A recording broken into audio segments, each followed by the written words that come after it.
Good morning all. Myself Jyoti Mankar, Assistant Professor, Computer Engineering Department at Kekewag Institute of Engineering Education and Research, Nasik. Today we will see about event-driven scheduling. These are the learning objective of today's lecture: to study event-driven scheduling and to study event-driven scheduling algorithms. These are the learning outcomes of today's session. At the end of this session, students will be able to explain event-driven scheduling concept, and also students will be able to design event-driven scheduling algorithms. So today we will discuss basic concept of event-driven scheduling as well as event-driven scheduling algorithms with the help of some examples. Now let's begin with introduction part. So in the event-driven scheduling, the scheduling instant are defined by certain event which precludes the periodic timer interrupt. The clock-driven schedules are those in which the scheduling instant are determined by the interrupt received from the periodic timer. There is one more term called as hybrid scheduler, in which it is a combination of event-driven scheduler as well as clock-driven scheduler. So hybrid scheduling includes both periodic timer interrupt as well as event occurrence to define their scheduling points. And there is also cyclic schedulers. Cyclic schedulers are very efficient, but sometimes it may occur some problem. So cyclic scheduling problem is a scheduling problem in which some set of activities is to be repeated on an indefinite number of times, and it is desired that sequence be repeating. Then in event-driven scheduling, the scheduling points are defined by task completion and task arrival event. And this class of scheduler is normally preemptive. Preemptive means what? When a higher priority task becomes ready, it preempts any lower priority task that may be running. Now, there are some shortcomings of cyclic schedulers is that as the number of tasks increases, complexity also increases. Complexity in terms of frame size. So in almost every frame, some processing time is wasted during, resulting into suboptimal scheduling. And event-driven scheduler resolve these shortcomings. In event-driven schedulers can handle aperiodic and sporadic tasks more efficiently. Event-driven scheduler deploy more complex scheduling algorithm, but sometimes it becomes very less efficient. As we know, embedded system requirement are small size, low cost and low power consumption. So event-driven schedulers are less suitable for embedded system. In event-driven scheduling, the scheduling points are decided by task completion and task arrival event, and this class of schedulers is normally preemptive. This is about event-driven scheduling. In here one case is, one term is periodic and sporadic task. As it is written, it can handle aperiodic and sporadic tasks more efficiently. So tasks with irregular arrival time are aperiodic tasks. Aperiodic tasks are used to handle processing requirement of random event such as operator request. Aperiodic task typically has a soft deadline, and when aperiodic tasks that have hard deadline are called as sporadic tasks. Okay, now we will see again this is about event-driven scheduler. This class of scheduler is normally preemptive and it is less efficient in some embedded system. Now we will see types of event-driven scheduling. First is foreground, background, priority base. Second, earliest deadline first, and third one is rate monotonic analysis. We will see one by one. So first is foreground, background, priority base. Here it is a simplest priority driven scheduler In this scheduling, the real-time tasks in the embedded system are run as a foreground task, and sporadic and aperiodic non-real-time tasks are run as a background task. Now here two tasks are there, foreground and background. Among the foreground tasks, at every scheduling point, the highest priority task is pick up for scheduling. And when none of the background task is ready, when none of the foreground task is ready, a background task can schedule for execution, and background tasks run at the lowest priority. This is about foreground background priority base. Okay, now we will see average CPU utilization due to foreground task and background task.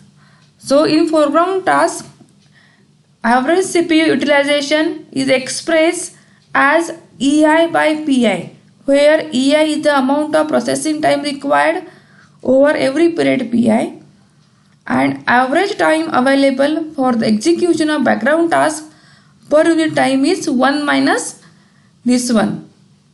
Here n equal to number of tasks to be scheduled, EI is the execution time and PI is the period.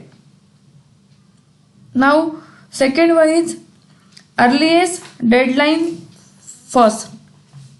Short form is EDF. So in earliest deadline for scheduling, task having shortest deadline is considered for the scheduling.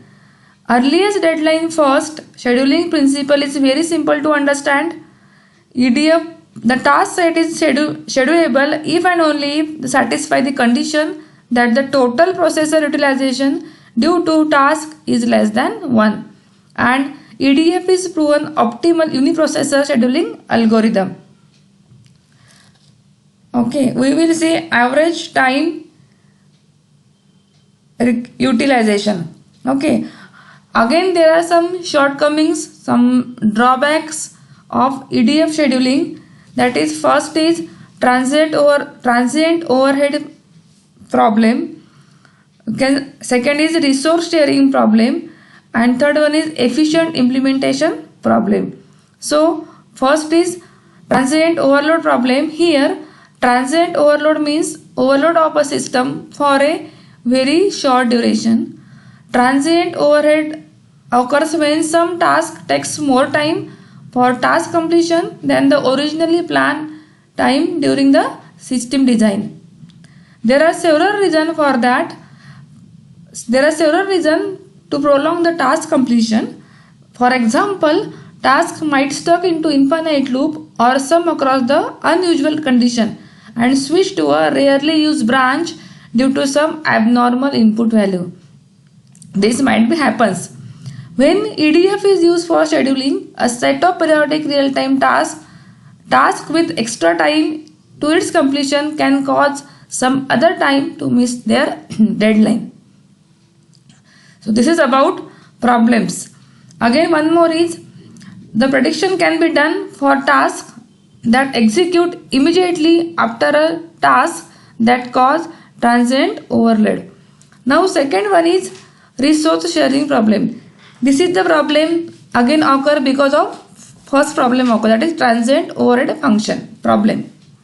So in resource sharing problem, when a set of real-time tasks is scheduled under EDF, acceptable transient overload may cause resource sharing problem among the tasks and lead to deadline missing of some task.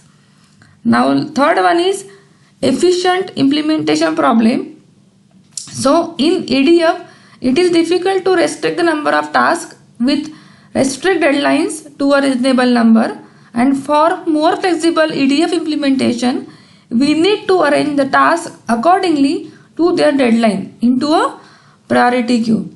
The complexity of insertion of a task into a priority queue requires the order of log to n, where n is the number of tasks to be scheduled. Task insertion into priority queue adds a high runtime overhead. This overhead is not acceptable as Most real-time tasks are periodic with small period and strict deadline. So these become the drawbacks of EDF scheduling. Now we will see one example. Now here three tasks are present, say task 1, task 2 and task 3, that is T1, T2, T3. That is execution time is given E1, E2, E3. Period P1, P2, P3 is given to you. Now we have to determine whether the given task T1, T2 and T3 is scheduled under EDF or not. So as I told you, there is one condition. We have to calculate summation here. Summation I equal to 1 to n EI by PI. EI means execution time of that task. PI means period.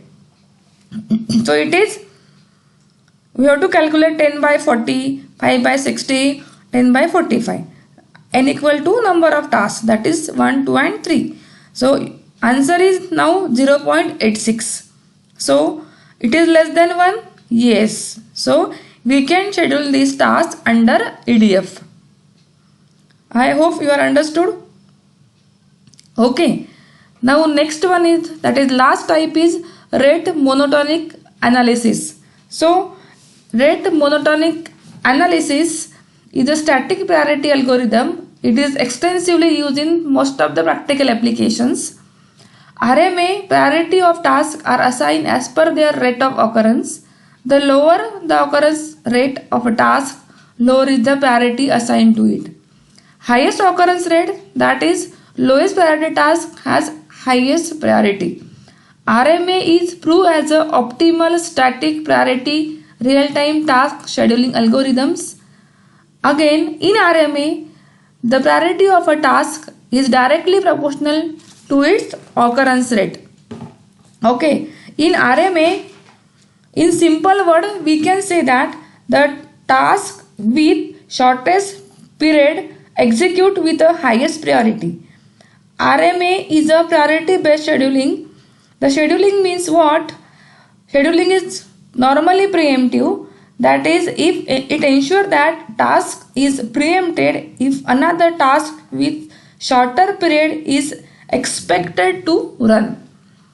Again we will see RMA test, whether the given task is scheduled under RMA or not. So again there are two conditions. First is necessary condition and second one is sufficient condition. Necessary means what? Again you have to calculate summation here. Summation I equal to 1 to n EI by PI. Again n means number of tasks to be scheduled. EI means execution time of that n number of tasks. And P means periods. So here summation I equal to 1 to n, you have to calculate utilization by using EI by PI formula. And if it is less than 1, then it's satisfy the condition, else not. There is one more condition called as sufficient condition. Here you have to calculate the value of n in bracket 2 raised to 1 by n minus 1. Again n equal to number of tasks to be scheduled. We have to calculate both. Okay. If it's this condition satisfied, this is necessary condition. And if it is less than or equal to this one sufficient condition, then we can say again we can schedule the given task using RMA algorithm. Okay, now we will see one simple example. Again, three tasks are given to you, T1, T2 and T3. Accordingly, execution time is given to you and period is given to you. Now we have to check whether the following or above task is scheduled under RMA. So as I told you, we have to check both the conditions. First is necessary condition, second is sufficient condition. Okay, first we will go for necessary condition. Summation I equal to 1 to n UI, that is EI by PI. So 20 by 120 plus 30 by 150 plus 40 by 200. So now do the calculations. So answer is 0.57. Now this value is less than 1. Yes. So total CPU utilization is 0.57 and is less than 1. That means condition is satisfied. Now we will check sufficient condition. So summation I equal to 1 to n ui, we already calculated this value, that is 0.57. Now we go for this one, n into bracket 2 raised to 1 by n minus 1. So it becomes 0.57, that is necessary one. Now sufficient is 0.78 and this is less than equal to this one. Yes, so condition is satisfied. So we can schedule the given task using RMA. Okay, I hope you all are understood. Okay, now this is for practice. You can solve this example using earliest deadline first algorithm. This is for practice problem. Okay, now I think we can conclude here. So in today's session we have seen about basic concept behind event driven scheduling and 3 types of event driven scheduler, and there are shortcomings of scheduler type. We have seen these 3 types with the help of one example. Okay, so this is all about today's session. Thank you.